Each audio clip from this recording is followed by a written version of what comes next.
Assalamualaikum warahmatullahi wabarakatuh. Berjumpa kembali dengan saya, Kang Restu. Apa kabar semuanya? Semoga kalian selalu sehat, baik, dan tentunya dimudahkan segala urusannya oleh Tuhan Yang Maha Esa. Amin. Seperti biasa, Kang Restu akan menceritakan sebuah kisah horor yang berjudul Pesugihan Petani Semangka. Cerita ini ditulis oleh Laila. Dan sebelum masuk ke ceritanya, bagi kalian yang belum subscribe, klik tombol subscribe-nya, klik lonceng notifikasinya, serta like video ini agar kalian tidak ketinggalan cerita-cerita menarik dari channel ini. Oke, langsung saja tanpa berlama-lama lagi. Ini dia ceritanya. Di sebuah desa yang tanahnya subur bagi para petani, ada seorang juragan petani semangka yang memiliki lahan luas yang digunakan sebagai lahan tanam semangka. Hasil panen yang melimpah dan banyak juga pekerja yang bekerja di situ. Namun tak disangka, di balik kemewahan itu ada hal tragis di baliknya. Bukannya kemarin keluar mau cari makan, ujar seseorang. Keributan terjadi menjelang malam pukul 11 malam. Seorang gadis usia 15 tahun, Maya, hilang usai tadi pamit beli nasi goreng. Warga pun berkumpul dan melakukan pencarian. Namun nihil. Pihak keluarga Maya hanya bisa larut dalam kesedihan. Warga pun berbisik-bisik tentang rumor penculikan yang sering terjadi akhir-akhir ini. Namun korbannya selalu saja sudah dalam keadaan meninggal. Dan pada keesokan harinya, seorang pria berusia 41 tahunan, Edi, baru saja keluar dari rumah mewahnya, duduk di kursi depan rumahnya. Badannya terasa pegal-pegal sebab kejadian yang dilakukan semalam. Tiba-tiba, salah seorang warga yang lewat menyapanya dan menginfokan tentang hilangnya Maya. Pak Edi sudah tahu belum kabar terbarunya? Kabar apa ya, Pak?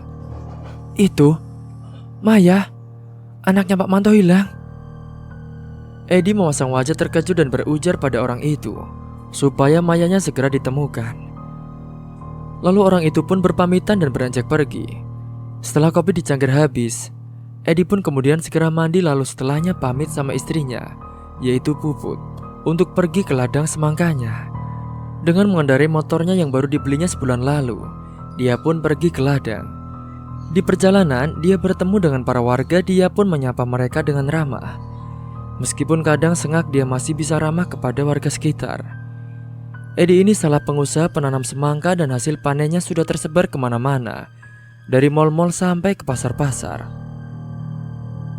Sementara di ladang, beberapa pekerja terlihat sibuk memisahkan tangkai-tangkai yang berlebihan. Agar semangkanya bisa maksimal, itu juga dilakukan di lahan yang lain. Sesekali mereka saling bercerita dan tentu topiknya masih seputar hilangnya Maya. Mereka masih bingung apa sebenarnya yang terjadi padanya. Mereka merasa kasihan pada Manto, salah satu pekerja di situ juga. Dia yang merupakan ayah dari Maya. Kini dia pun belum berangkat kerja pastinya. Selang beberapa saat kemudian, datanglah Edi menghampiri mereka. Mereka pun menyapanya dengan ramah. Edi menanyakan keberadaan Manto, ternyata izin, dia memakluminya. Edi juga menanyakan kronologi hilangnya anak Manto itu. Namun, mereka juga sama sekali kurang paham jelasnya bagaimana. Mungkin nanti Edi sendiri yang akan datang berkunjung ke rumahnya. Setelahnya para pekerja itu pun kembali bekerja, sedangkan Edi duduk di gubuk yang ada di ladang sambil memantau para pekerjanya. Sembari dia pun mengecek HP-nya, siapa tahu ada orderan yang masuk. Dan tiba-tiba saja sesaat kemudian, dia pun menerima telepon dari customer langganannya. Sementara di rumah Manto, dia masih mencoba menenangkan sang istri Ilma yang dibantu orang tuanya di situ. Ilma masih saja menangis dari semalam. Dia bersedih karena anaknya menjadi salah satu korban penculikan yang kini memang sedang sering terjadi di desanya. Sabar, Bu. Sudah terus berdoa ya. Semoga Maya cepat ditemukan, ujar Manto suaminya. Tapi itu malah membuat Ilma semakin tak terbendung, air matanya menetes membasahi pipinya. Karena sudah ada 8 anak yang hilang di desa ini selama 2 tahun terakhir, dan tak ada jejak bekas sedikit pun. Kini anak mereka hanya sisa satu, namanya Pina. Dia berusia 4 tahun yang juga bingung mencari kakaknya yang sudah tidak ada di rumah. Manto berujar pada Ilma, kalau dia telah meminta bantuan polisi dan mungkin sedang ditelusuri. Hari ini dia juga izin tidak berangkat pergi ke ladang untuk bekerja. Setelah menerima telepon itu, Edi pun pergi ke warung yang ada di dekat ladang. Dia di sana memesan kopi sambil memakan camilan. Di warung itu juga ada beberapa bapak-bapak yang sedang nyantai di warung itu. Mereka semua membahas topik yang sama, yaitu soal kehilangan Maya. Edi pun ikut nimbrung ngobrol dengan santai. Akan tetapi sesaat kemudian, Edi yang sedang asik di warung tiba-tiba kedatangan salah satu pekerjanya ke warung. "Pak Edi, itu dicari sama Pak Agus." Akhirnya saat itu juga Edi pun langsung menghabiskan kopinya lalu membayarnya dan kembali lagi ke ladang untuk menemui Pak Agus. Ternyata kala itu Pak Agus hendak menyuplai lagi buah semangkanya ke lapak buahnya. Edi pun menyuruh pekerjanya untuk menyiapkan semangka dan juga diangkut ke atas mobil pick-up-nya. Pembayaran pun telah dilakukan saat itu juga. Setelahnya, semangka itu pun dikirimkan oleh supir pick-up-nya Edi. Begitu juga Pak Agus yang sekalian untuk pergi berpamitan. Tak terasa hari pun sudah siang, terik sinar matahari terasa berada di atas ubun-ubun. Para pekerja pun rehat kala itu di gubuk sambil makan, ada juga yang pergi ke warung. Karena ada yang membawa bekal sendiri dari rumahnya. Sebelum pulang ke rumah, Edi ini memerintah beberapa karyawannya untuk hari ini lembur. Karena besok pagi semangkanya harus dikirim segera pergi keluar kota. Jadi mereka harus memastikan semangkanya dalam keadaan yang bagus dan kemasan yang bagus karena akan dikirim di mall luar kota. Kala itu ada 3 orang yang disuruh lembur, bapak-bapak semuanya. Karena mereka mau lembur biar dapat gaji tambahan katanya, sementara yang lain tidak ambil lembur karena memang sudah terasa capek sekali. Setelahnya, Edi pun beranjak pulang ke rumah untuk makan siang di rumah karena pasti Puput sudah masak di rumah. Dan selang beberapa saat kemudian, Edi pun sampai juga di rumah. Dia disambut Puput dan dipersilahkan untuk langsung makan siang. Karena Puput sudah selesai masak dan sudah menyiapkan semuanya. Saat sedang makan, dia pun menceritakan soal Pak Agus yang tadi datang ke ladangnya. "Nanti sore, aku mau ke rumahnya Pak Manto ya, Dek," ucap Edi pada istrinya. Lantas Puput pun menanyakan tujuannya Edi ini mendatangi ke rumahnya Manto dan Edi menjelaskan kalau Pak Manto hari ini tidak berangkat dan juga soal kehilangan anaknya itu. Ketika mereka sedang makan, tiba-tiba saja mereka ini dikejutkan dengan kedatangan tamu yang mengetuk pintu rumahnya. Akhirnya Puputlah yang beranjak ke depan untuk membukakan pintunya. Dan ternyata yang datang ke rumah itu adalah Pak RT. Pak RT, silakan masuk," ucap Puput mempersilahkan. Sesaat kemudian Edi pun keluar menemui Pak RT. Ternyata kedatangan Pak RT itu untuk meminta iuran desa guna untuk pembangunan gapura desa yang sudah mulai rapuh. Setelahnya Edi pun mengambilkan uang ke dalam kamarnya. Dia sengaja memberikan uang banyak untuk iuran itu karena dia gengsi jika hanya mengasihnya dengan sedikit. Apalagi dia kan juga termasuk juragan di desa itu. Jadi dia tidak mau terlihat pelit, apalagi dia haus akan pujian dari para warga desanya. Pada sore harinya, Manto ini kedatangan tamu, yakni Edi, bosnya di tempat dia kerja. Kala itu Manto pun sedang berada di ruang tengah bersama dengan Ilma. Dan mereka dikejutkan dengan orang yang mengucapkan salam. Awalnya ibunya Ilma yang ke depan menemui Edi dan mempersilahkannya masuk ke dalam. Setelahnya, barulah Manto dan Ilma keluar untuk menemui Edi. Setelahnya Ilma pun beranjak ke dapur untuk membuatkan minum dan camilan untuk Pak Edi. Manto meminta maaf kalau hari ini dia tidak berangkat dan Edi pun memakluminya. Edi juga menyuruh untuk berangkatnya setelah dirinya sudah merasa tenang saja. Edi juga berkata, semoga anaknya itu bisa ketemu. Dan disingkat di situ setelah berbincang sebentar dan memberikan buah tangan, dia pun langsung pamit dari situ. Tidak lupa Manto dan Ilma pun mengucapkan terima kasih karena Pak Edi sudah mau datang ke rumah dan juga ikut mendoakan anak mereka supaya cepat ketemu, bahkan sudah membawakan buah tangan. Sementara di sisi lain, menjelang maghrib para pekerjanya Pak Edi ada yang bergegas untuk pulang, ada juga yang lembur. Mereka yang lembur dengan semangat kerjanya, tapi nanti saat maghrib tiba, mereka ini akan berhenti untuk rehat dulu. Azan maghrib pun mulai berkumandang. Semua pekerja rehat dulu, dudukan di gubuk ladang. Saat itu juga ada yang kebelet buang air kecil. Pak Yanto, Dia terbirit-birit menuju ke bilik kamar mandi kecil yang ada di dekat ladang itu. Memang di ladang, semangatnya Pak Edi ini disediakan kamar mandi kecil, menggunakan papan kayu untuk para pekerjanya. Di dalam kamar mandi bilik kayu itu sangat gelap. Hanya ada cahaya dari sinar rembulan yang terpancar masuk ke dalamnya, karena kamar mandi itu tidak beratap. Pak Yanto yang sudah terbiasa tidak takut walaupun gelap di situ. Namun saat dirinya sedang buang air, tiba-tiba saja dia merinding entah kenapa bulu kuduknya itu berdiri semua. Lantas membuatnya dia ingin segera keluar dari dalam kamar mandi itu. Sesaatnya dia pun samar-samar mendengar ada suara wanita yang menangis. Tapi saat dia mati lagi, suaranya itu tiba-tiba menghilang lagi. Akhirnya segera Pak Yanto pun bergegas kembali ke pekerja yang lainnya. Wajahnya nampak ketakutan sekali, membuat yang lain menanyakan apa yang terjadi pada Pak Yanto itu. Kala itu Pak Yanto nafasnya terasa tidak beraturan sekali. Dia pun tidak menjawab pertanyaan dari bapak-bapak yang lain. Dia meminum air putih terlebih dahulu yang sudah disediakan di gubuk ladang itu. Selang beberapa saat kemudian, Pak Yanto baru menceritakan apa yang dialaminya barusan, kalau dia telah mendengar ada suara wanita yang menangis. Bapak-bapak yang lain pun menyangkal itu dan mungkin itu hanya perasaannya Pak Yanto saja, ataupun mungkin sedang berhalusinasi. Setelahnya mereka pun lanjut kerja lagi karena takut kemalaman, apalagi malam itu langit terlihat mendung.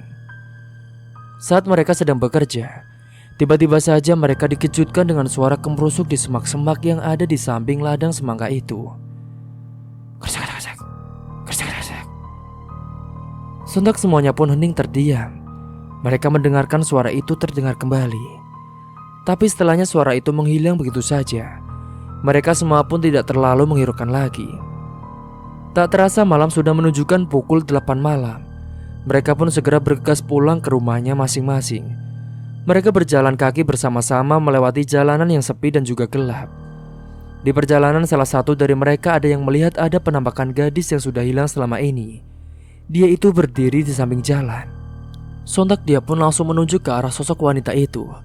Tapi bapak-bapak yang lain tidak melihat gadis yang berdiri di situ. Gak ada apa-apa kok Pak. Bapak salah lihat kali. Setelahnya mereka pun melanjutkan kembali ke rumah karena sudah malam. Malam itu ada salah satu pemotor yang lewat di depan ladang semangkanya milik Pak Edi. Akan tetapi motor pengendara itu tiba-tiba saja mogok dan kebetulan dia sendirian. Waktu sudah menunjukkan pukul 10 malam. Dia benar-benar bingung, apalagi sangat sepi sekali. Dia pun saat itu berhenti di pinggir ladang yang ada di gubuknya di situ. Dengan senter HP-nya, dia menerangi ban motor karena tadi dia merasa keberatan. Dan benar saat dilihat ternyata bannya itu bocor. Sungguh sangat double kill sekali. Dia mengalami apes malam itu. Akhirnya dia mencoba menghubungi temannya untuk datang membantunya. Karena mau dibawa ke bengkel, itu tidak mungkin. Apalagi sudah malam, pasti sudah tutup semua. Dan selang beberapa saat kemudian dia yang dudukan di situ sambil menunggu temannya yang datang.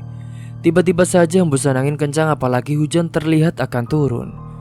Untungnya saat itu dia memakai jaket untuk mengusir rasa dinginnya itu.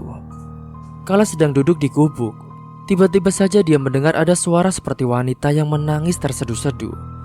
Sontak dia pun terperanjat dan mengedarkan pandangannya melihat sekeliling, memastikan apa ada wanita di sekitar situ. Dia pun merinding karena saat dicari, celengak-celenguk kesana kemari tidak ada siapa-siapa. Di sana hanya ada dia sendirian. Tapi saat itu dia mencoba untuk tenang sambil berdoa, berharap rasa takutnya itu akan hilang. Sesaat kemudian dia kembali dikejutkan dengan suara wanita yang teriak meminta tolong. Tolong, tolong, tolong. Kayak ada yang meminta tolong, gumamnya. Lagi-lagi dia mencari kesana kemari, tidak ada siapa-siapa juga. Itu membuatnya semakin gemetaran.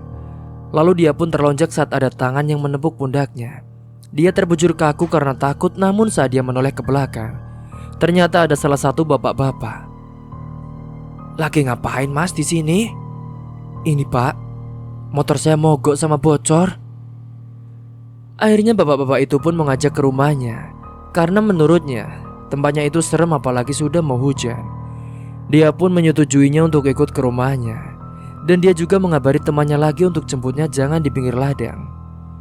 Selang beberapa saat kemudian dia pun sudah sampai di rumah bapak itu. Dia menceritakan apa yang dialaminya tadi kala mendengar ada suara wanita yang menangis dan juga meminta tolong. Dan bapak itu hanya bilang kalau mungkin itu hanya halusinasinya saja. Sementara di tempat lain Manto yang sudah tidur, dia bermimpi didatangi anaknya yaitu Maya.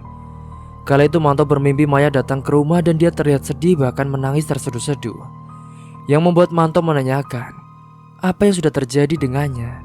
Akan tetapi Maya hanya terus menangis tanpa henti. Dan setelahnya Maya pergi menghilang begitu saja, membuat Manto terlonjak bangun dari tidurnya. Maya, astagfirullah. Ilma yang ada di samping tidurnya mendengar teriakan Manto pun ikut terlonjak bangun. Ada apa, Pak? Bapak mimpi Maya, Bu. Dia nangis-nangis. Lantas Ilma pun terdiam. Dia teringat lagi dengan Maya hingga akhirnya mereka tidak bisa tidur lagi sampai pagi hari. Singkat cerita, keesokan paginya semua beraktivitas seperti biasanya. Edi juga pagi itu sudah nyantai di depan teras rumahnya sambil ngopi dan juga ngudut. Pagi itu Manto sudah siap-siap hendak berangkat kerja. Dia pun mencoba semangat lagi walaupun aslinya masih sedih sekali. Tapi dia tidak boleh terus larut-larut dalam kesedihan. Dia juga harus mencari nafkah untuk keluarganya. Bapak sudah yakin mau bekerja hari ini? Manto pun menanggapi dengan menganggukkan kepalanya. Perlahan saat mereka sedang sarapan bersama pagi itu. Ilma pun tidak melarangnya, karena walaupun sebenarnya dia masih merasa kesepian, tapi untungnya ada orang tuanya di rumah yang bisa menemaninya. Dengan langkah tertatih lesu, Manto pun membawa cangkulnya menuju ke ladang semangkanya Edi. Padahal pagi itu dia juga masih mengantuk sekali, gara-gara semalam tidak bisa tidur lagi. Dan itu membuat kantung matanya membesar dan menghitam, bahkan wajahnya juga pucat. Saat di perjalanan menuju ladang, Manto berpapasan dengan para warga. Dia pun menyapanya dengan ramah. Dia juga bertemu dengan Pak Yanto. Akhirnya mereka pun jalan kaki bersama ke ladang. Pak Manto sudah berangkat? Tapi saya lihat Bapak kelihatan lelah banget loh. Lebih baik gak usah berangkat kerja dulu, Pak. Tidak apa-apa, Pak. Saya juga kan harus nyari uang. Selang beberapa saat kemudian, mereka pun akhirnya sampai juga di ladang. Semua pekerja melihat kedatangan Manto langsung menyemangatinya. Manto pun sangat berterima kasih karena sudah disemangati oleh teman-teman kerjanya. Mulailah pagi itu semua petani bekerja masing-masing. Mereka juga sambil ngobrol-ngobrol mumpung Pak Edi ini belum datang. Kala itu Manto mencangkulnya terlihat lesu sekali, membuat semuanya mengkhawatirkannya. Pak Manto, kalau capek istirahat saja, Pak. Jangan dipaksa, takutnya kenapa-napa. Iya, gak apa-apa, Pak. Tenang saja, saya kuat kok, ucap Pak Manto. Namun beberapa saat Pak Manto ini bekerja, tiba-tiba saja dia merasakan pusing sekali di kepalanya. Dan juga kedua matanya itu berkunang-kunang. Tapi dia mencoba tetap kuat dan melanjutkan pekerjaannya itu. Sekitar pukul 8 Edi datang ke ladangnya. Dan dia dikejutkan dengan Manto yang sudah mulai berangkat bekerja. Edi juga tersenyum dan menyemangatinya untuk giat bekerjanya. Manto pun juga tersenyum ramah kepadanya, tapi dengan wajah yang sangat pucat. Edi seperti biasa duduk di gubuk ladangnya itu memantau para pekerjanya. Manto benar-benar pucat sekali dan tubuhnya lemas lesu. Hingga akhirnya pertahanannya pun ambruk.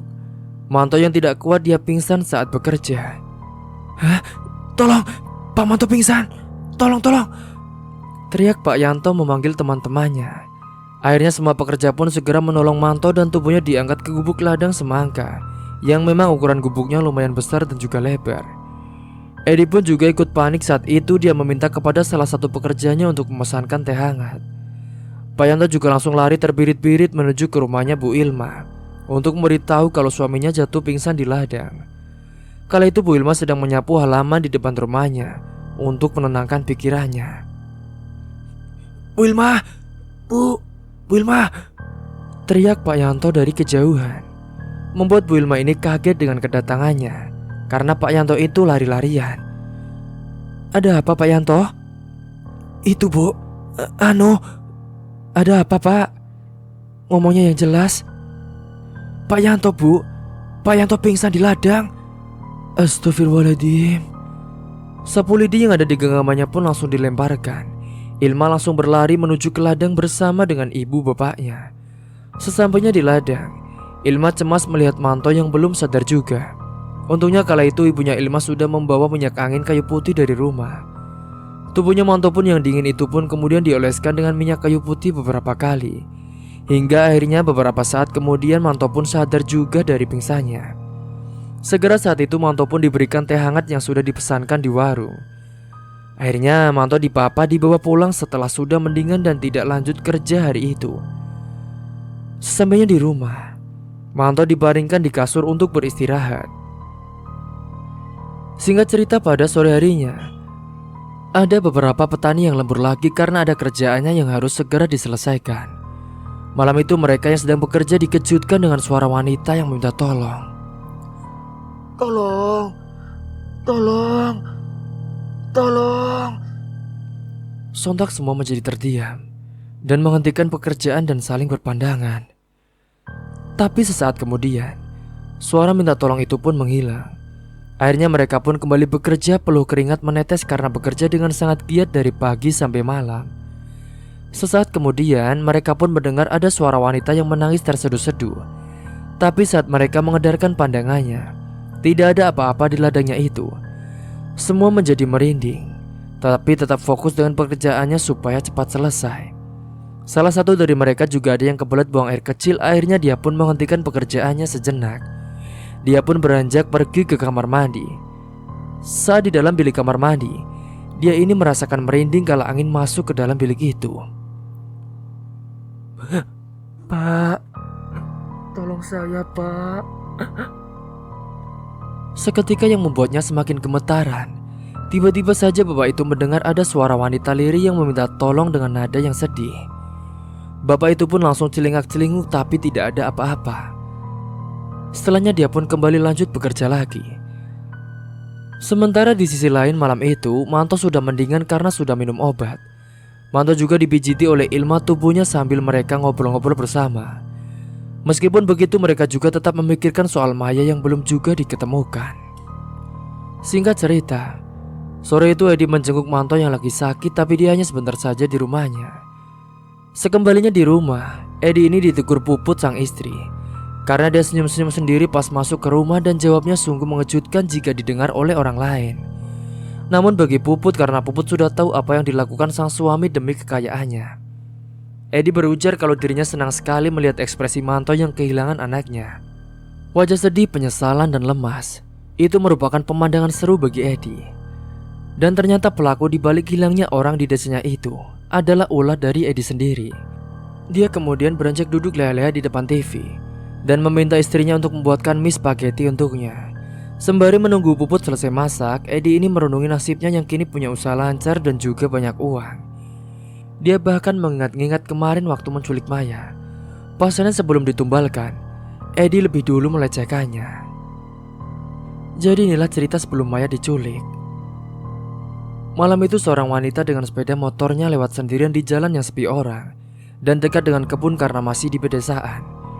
Dia adalah Maya dengan wajahnya yang rupawan. Dan tiba-tiba dari arah semak-semak terbang sebuah batu sekepalan tangan mengenai helmnya. Maya pun oleng dan jatuh hingga akhirnya dia pingsan. Lalu seorang laki-laki memakai kupluk kepala menutupi wajahnya segera membawa Maya dari tempat itu untuk menghilangkan jejak. Pria itu tak menyentuh motor Maya dan bahkan sudah membuang batu tadi ke dalam kebun supaya dikira batu biasa.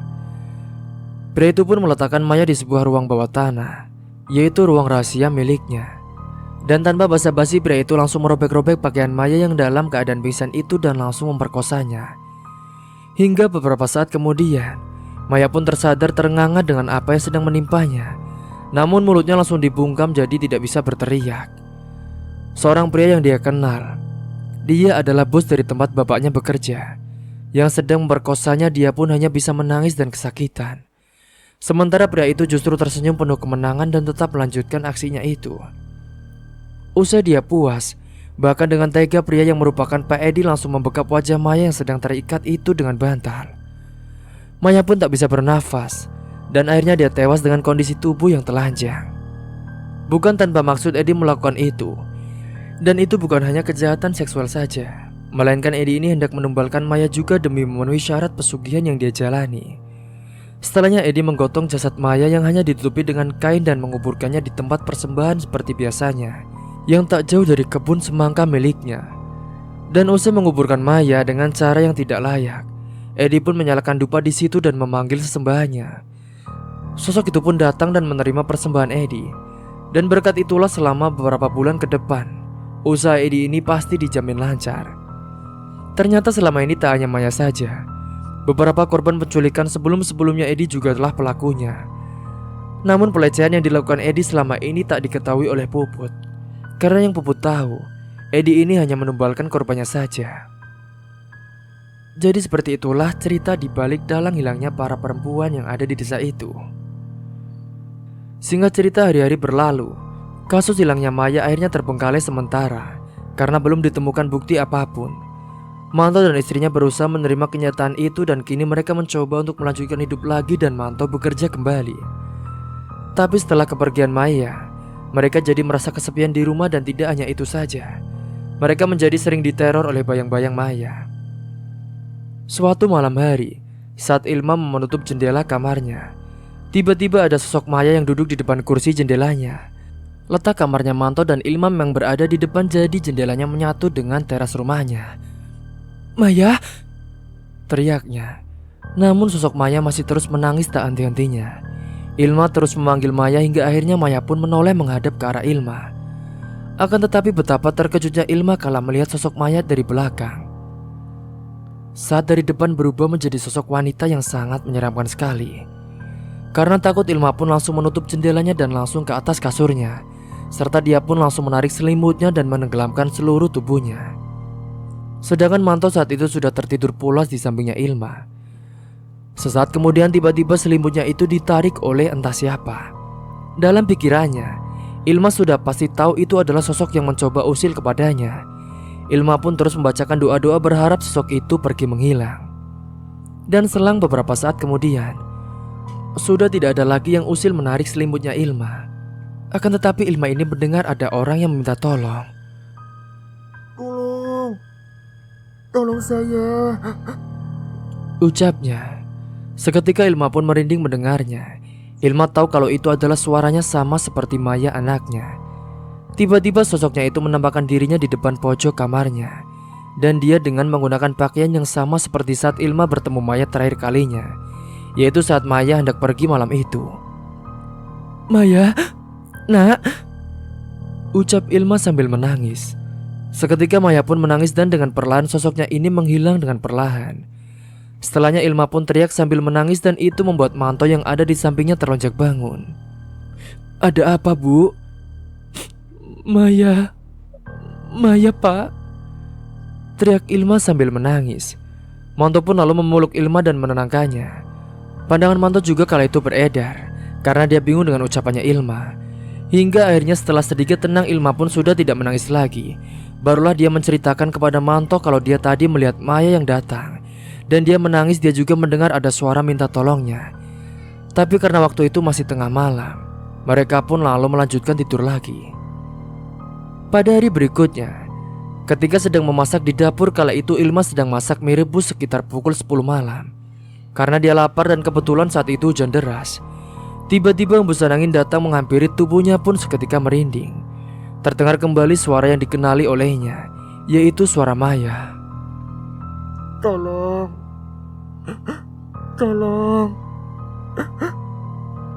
Kali ini sosok Maya tidak menampakkannya. Namun tiba-tiba pisau yang ada di atas meja dapurnya itu terjatuh sendiri, padahal Ilma tidak menyenggolnya sama sekali. Bahkan saat itu tidak ada angin kencang. Meskipun ada angin kencang, pisau pasti tidak akan jatuh dengan sendirinya. Seketika sosok Maya mengeluarkan suara tangisnya yang terdengar jelas di telinganya Ilma. "Tolong aku, Bu. Tolong. Maya, kamu di mana, Nak? Maya," timbal Ilma. Itu semua membuat Maya menjadi tidak fokus. Dia pun celingak-celinguk ke sana kemari. Dan selang beberapa saat kemudian suara tangisannya Maya sudah tidak ada lagi. Ilma pun bergegas membawa mie rebusnya yang sudah jadi itu ke ruang tengah. Di sana sudah ada ibunya yang juga sedang menonton televisi. Saat itu Ilma menceritakan kepada ibunya dengan apa yang dialami barusan. Namun ibunya itu menepis dan tidak percaya dengan ucapannya itu. Pikirnya mungkin Ilma saja sedang berhalusinasi. Pasalnya Ilma belum menerima kalau Maya telah hilang. Dan setelahnya, Ilma pun mencoba melupakan kejadian tadi dan dia menyantap mie rebus itu bersama dengan ibunya sambil nonton televisi. Sedangkan Manto kala itu sudah tertidur pulas terlebih dahulu. Sementara di sisi lain, Maya memiliki sahabat yang bernama Lina yang biasanya selama ini mereka selalu bersama, berangkat sekolah juga kadang bersama. Lina ini rumahnya tetanggaan dengan Maya, tidak terlalu jauh dari rumah Maya. Pada esok paginya, Lina bangun lebih awal karena harus menyelesaikan tugasnya yang semalam telah tertunda gara-gara didatangi arwahnya Maya dan itu membuatnya ketakutan. Setelah tugasnya sudah selesai, Lina pun segera siap-siap untuk berangkat ke sekolahnya. Dengan menggunakan motornya yang biasanya Lina terkadang berboncengan dengan Maya. Sekarang Lina apa-apa harus sendiri. Namun saat di tengah perjalanan tiba-tiba motornya terasa berat seperti ada yang memboncengnya di belakangnya. Lina juga mencium bau anyir darah dan busuk. Tubuhnya Lina seketika merinding, bulu kuduknya berdiri semua. Karena penasaran, Lina pun mencoba melihat ke arah spionnya. Dan ternyata yang memuncang di belakangnya itu adalah sosok Maya. Lina pun mencoba untuk fokus dan terus berdoa.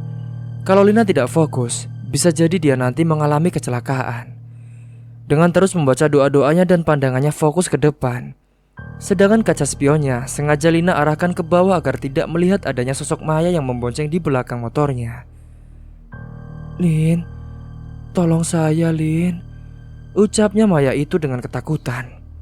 Lina pun mencoba untuk tidak mendengar apa yang dikatakan oleh Maya. Namun beberapa saat kemudian, arwahnya dengan perlahan mulai menghilang. Sedangkan di pagi itu, di rumahnya Manto sedang sarapan bersama di ruang makan. Dan kala itu Ilma bercerita kepada Manto tentang apa yang dialaminya semalam saat memasak mie. Manto pun tidak percaya kalau Maya datang terus-terusan dan meminta tolong. Akhirnya mereka pun lanjut sarapan. Setelah selesai sarapan, Manto pun pamitan mau berangkat bekerja ke ladang semangkanya milik Edi. Dan pada malam harinya, saat Manto sedang berada di toilet mau buang air kecil, tiba-tiba Manto ini mencium bau anyir darah dan busuk seperti bangkai tikus. Kali ini sosok Maya hanya memanggilnya saja, tidak meminta tolong seperti biasanya. "Pak, Bapak, Maya," ujar Manto sambil mengedarkan pandangannya. Sontak Manto pun langsung merinding dan dia langsung buru-buru keluar dari dalam kamar mandi setelah buang air kecil. Manto pun langsung lari terbirit-birit dari kamar mandinya. Dan tiba-tiba, Manto ini berpapasan dengan istrinya dan tidak melihat sebelumnya. Mereka pun bertabrakan hingga jatuh bersamaan. "Aduh, sakit. Kamu ini kenapa sih, Mas? Udah tua masih lari-lari, kayak anak kecil aja," ucap Ilma pada Manto. "Maaf, Bu. Aku tadi dengar ada suara Maya, tapi gak ada wujudnya. Makanya aku jadi merinding terus lari takut." "Tuh kan, bener Pak, kalau Maya itu sering datang." Akhirnya kala itu mereka pun lanjut ngobrol di ruang tengah persoalan Maya.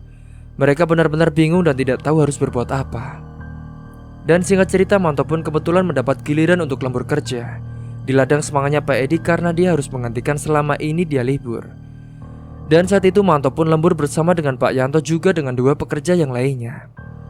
Saat itu hampir maghrib. Semuanya dudukan terlebih dahulu di gubuk ladang.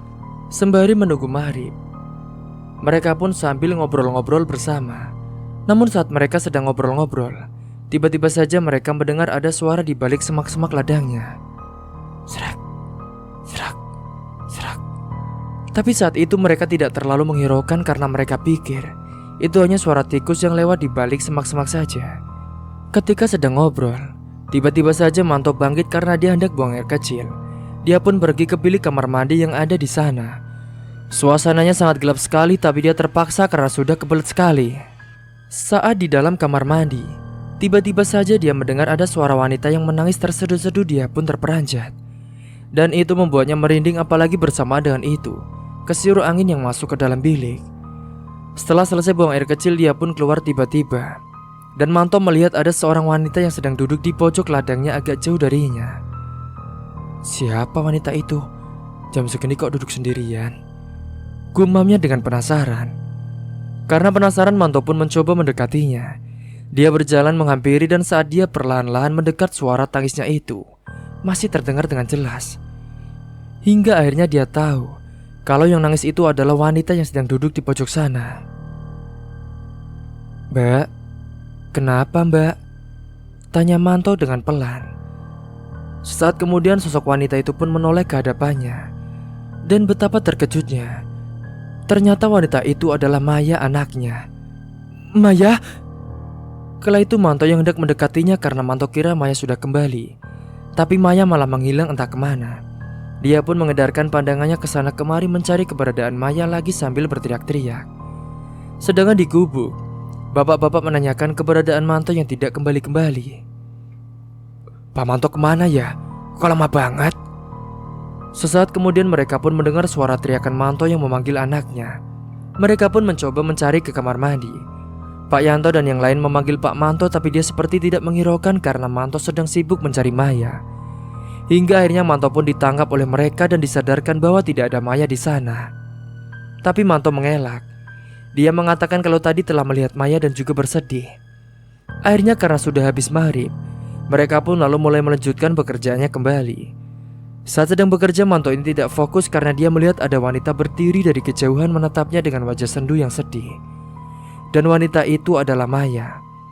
Manto pun tiba-tiba lari menghampirinya, membuat semua yang bekerja di sana bingung ketika melihatnya. Kala Manto menghampiri, dia sungguh dibuat terkejut karena bukan Maya anaknya, tapi sosok wanita itu wajahnya hancur penuh dengan darah sangat menyeramkan sekali. Alhasil Manto pun terbujur kaku tubuhnya. Sesaat kemudian Pak Yanto pun menghampiri Manto, namun saat dihampiri dia malah pingsan. Pak Yanto teriak, membuat semuanya menjadi panik. Mereka kira kalau Manto pingsan karena mungkin kelelahan. Manto pun diangkat tubuhnya dan dibawa pulang ke rumah digotong bersama-sama. Semua warga yang melihat pun menanyakan apa yang sudah terjadi. Mereka semua berbondong-bondong menuju ke rumahnya Manto. Sesampainya di rumah, Ilma pun dibuat kaget dan panik melihat suaminya telah digotong. Manto pun langsung dibaringkan di dalam kamar.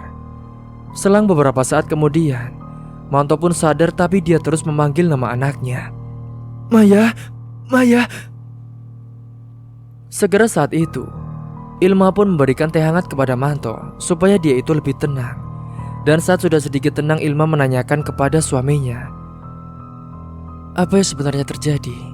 Dan Manto menceritakan kalau dirinya melihat Maya. Sontak teman-temannya Manto yang ada di situ saling berpandangan karena mereka tidak melihat ada siapa-siapa di ladang. Setelahnya mereka pun pamitan pulang karena sudah malam. Manto juga harus beristirahat. Singkatnya Ilma beranjak ke dapur karena dia mau mengambilkan makanan buat suaminya. Kebetulan di rumahnya sekarang hanya ada Ilma, Manto dan juga anaknya saja. Karena orang tuanya sudah kembali ke rumahnya. Karena pikir mereka sudah mendingan, jadi tidak membutuhkan orang tuanya lagi. Namun saat sedang di dapur, tiba-tiba saja Ilma ini mendengar ada suara wanita yang menangis terseduh-seduh. Dia pun mencari suara itu ke belakang rumahnya. Akan tetapi tidak ada apa-apa. "Tolong, tolong." Sontak Ilma pun dikejutkan kembali dengan suara wanita yang meminta tolong. Tapi sesaat kemudian, suara itu menghilang. Ilma pun tidak terlalu menghiraukan karena dia kembali beranjak ke kamar membawakan makanan. Manto kala itu disuapi karena dia masih terasa lemas. Tetapi tiba-tiba Ilma ini dikejutkan dengan suara anaknya yang teriak memanggil nama kakaknya yaitu Maya. Lantas Ilma pun menghampiri anaknya yang menangis dan teriak. Hingga akhirnya anaknya pun ketiduran sendiri karena mungkin lelah menangis. Singkat cerita 2 bulan setelah itu, ada seorang gadis yang baru saja mukim atau selesai 6 tahun. Dia adalah Naila. Kepulangannya disambut oleh orang tuanya, Pak Bismo dan juga Bu Jihan. Setelah kepulangannya itu, Naila mengisi kegiatan ngaji-ngaji di desanya itu dan dia disegani oleh orang-orang. Tak jarang setelah itu dia sering didatangi tamu-tamu yang ternyata hendak melamar dirinya. Namun selalu dia tolak karena belum ada yang cocok. Karena memang Naila ini memiliki paras yang cantik, ditambah ilmu agamanya yang bermanfaat menjadi nilai plus buatnya. Dan tanpa sepengetahuan siapapun, termasuk orang tuanya Naila ini di waktu pondok dia belajar bela diri silat. Jadi dia ini bisa melindungi diri sendiri. Bahkan dia juga bisa sedikit ilmu kebatinan. Naila bahkan terkejut ketika mendengar rumor soal kehilangannya beberapa gadis di desanya itu. Singkatnya ternyata Naila juga diincar oleh Edi. Pada suatu hari, tepatnya malam hari, Naila ini yang baru pulang kemalaman usai pergi ke pengajian yang jauh. Dia ini melewati jalan yang sepi. Kemudian dia dikejutkan dengan batu yang terbang ke arahnya. Sebenarnya dia menangkis batu itu dengan tangannya, dan dia sengaja menjatuhkan diri dari motor, namun dengan kuda-kuda sigapnya, Naila ini bisa menghindari cedera.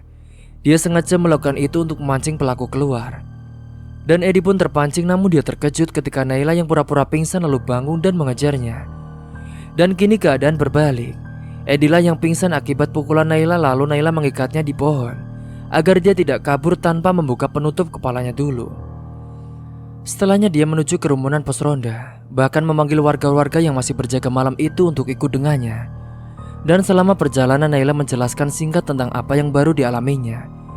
Mereka kagum ternyata Naila jago bela diri.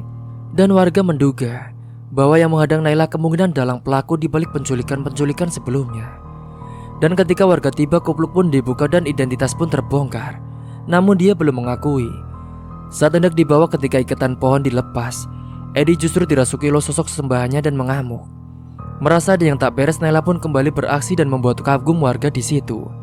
Dengan langkah berani, Naila membawa beberapa doa amalan ayat suci untuk melumpuhkan sosok itu. Manjur. Edi pun kepanasan dan kemudian Naila mengejutkan para warga karena tiba-tiba dia mengajar Edi sampai pingsan lagi. Secara singkat Naila pun berujar jikalau raga yang dirasuki pingsan, maka tidak bakalan guna sosok yang merasukinya. Warga pun hanya mangguk-mangguk penuh takjub dengan Naila. Setelahnya Edi pun dibawa ke balai desa. Bahkan setelahnya dengan batinnya Naila berhasil mengungkap apa yang dilakukan Edi tentang pesugihannya.